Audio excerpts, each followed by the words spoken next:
Hi, I'm Erica, and I hope your week is off to a fantastic start. I'm thrilled that you're here, and if you're new to the Tea Mind, then welcome. This is a lovely, warm, cosy space where we pause for tea so that we can reconnect with ourselves, rebalance our mind, body, and spirit, and learn how to savour those precious moments before they slip away. In each episode, we explore how something as simple as a cup of tea can be a gateway to mindfulness, mental fitness, and learning to be more present in the way that we live. With inspiring tea routines, thought-provoking insights, and heartfelt conversations with amazing guests, this is your time to pause, rebalance, and thrive. Life is fast, but your tea doesn't have to be. So pop the kettle on, grab your favourite mug, and let's dive into the art of living with a tea mind. Welcome to this lovely episode of the Tea Mind. It's a shorter solo episode today where we're digging into the flow state. So do you ever get that feeling when you feel a little bit stuck and you're a bit unproductive, you're just going round and round in a circle? Well, the opposite of that state is a flow state. It's when you are so deeply engrossed in something, some sort of activity, that your mind and body are working seamlessly together. Time seems to slow down and you are just really in the zone. Your senses are heightened, you've got an increased focus, and you've just got a real sense of pure enjoyment and fulfillment, and you're really not thinking about anything else. I've trained myself over the years to get into this flow state more and more easily, as long as the conditions are right. So if I am in a nice calm state, and my space is physically clear and I'm mentally able to think, then it's much, much easier. And in the Tea Mind system and the Chinese five elements, this all ties into the water element, which is that sort of dream state. So it's a time before a project really starts, when you're letting the ideas flow and percolate, and you're not concerned with the how. So this water element relates to winter, and it also relates to white tea. So if you're feeling a little bit stuck in this aspect and you're wanting to have more clarity and just let the ideas and the creativity flow, then using the metal element, particularly brewing some herbal teas, can really help to support you. So I find pausing for herbal infusions, whether it's something like just a rooibos or a mint, or my current favourite is cherry rest and restore. It can really help me get into the right frame of mind. So I find this really useful particularly when creating my tea meditations and writing for the Tea Mind, or when dreaming up new products and new teas for my business etiquette. I just love that feeling of having a blank page and the freedom to let whatever comes forth come forth. But it's really important to ensure that you've challenging yourself enough and stretching your capabilities, but the task is still doable. So it's important to have that balance.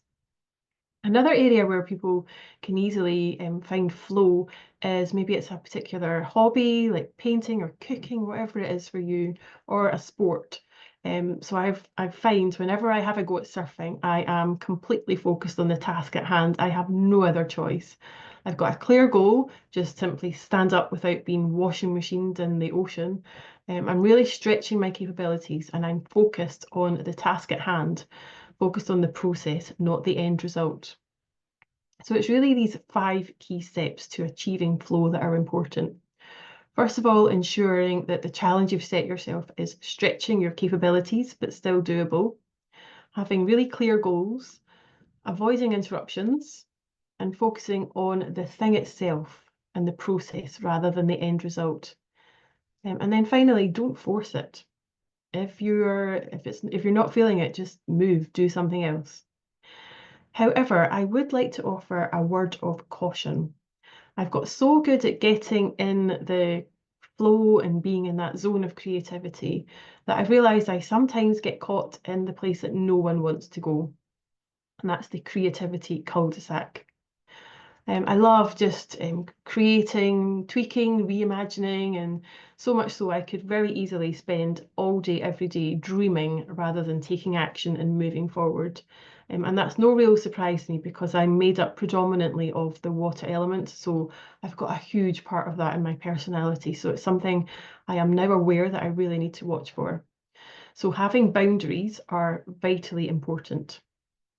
Too much creativity can sometimes really derail us from finishing what truly matters and for just getting the things done that need to get done. And that flow feels absolutely magical, but without boundaries, it can start to very easily turn into a perfectionist loop. Just last week, I lost hours just dreaming up the perfect tea service for a large wholesaler customer. And this is something that does tend to happen every so often. I'm just obsessed with getting the right tea service and the particular teapot. My ideas were flowing, the ideas were abundant, I was enjoying it, my energy was really high. But at the end of the day, I had a deadline and I hadn't delivered it on time. And that experience made me realize that even creativity needs a container. And structure isn't the enemy, sorry, of creativity. It's rather the guide that turns ideas into impact. So when you're in flow like this, it doesn't mean losing focus. The best creators embrace a balance. So letting your ideas run free, but also tethering them to clear goals.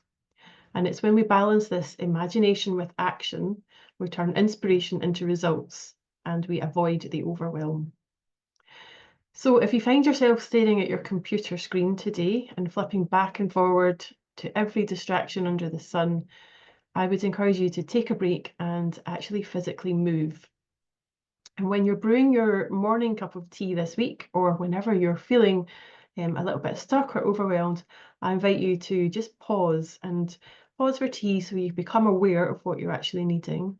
Move your body a little bit, take a few deep cleansing breaths, and just get really clear on the one thing that you want to focus on next that balances that challenge and skill and moves you out of your comfort zone a little bit. And make sure you've got some clear boundaries, maybe even a timer set, so that you can avoid the perfectionist trap. And for heaven's sake, make sure you do not go into the creativity cul-de-sac. So I hope you find some time this week as you're brewing your tea to really let your ideas flow and get into that zone and just enjoy it, see where it takes you. But remember, boundaries are very important. I hope that was helpful. You can always find more and come and join our community at the Tea Mind on Substack. And as always, I am either there on socials or on etiquette at etiquette.co.uk. Till next time, thanks for joining me.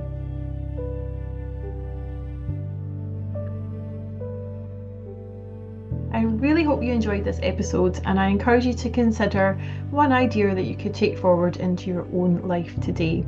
If you found this useful, please share so that we can bring more people along on this Tea Mind journey with us.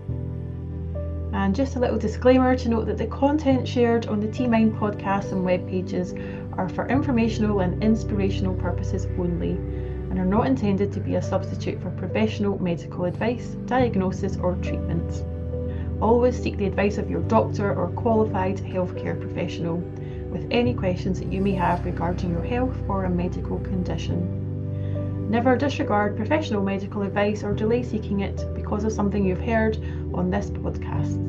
The host and contributors of the Tea Mind podcast disclaim any liability for decisions made based on the information provided. Always consult a professional for your individual needs.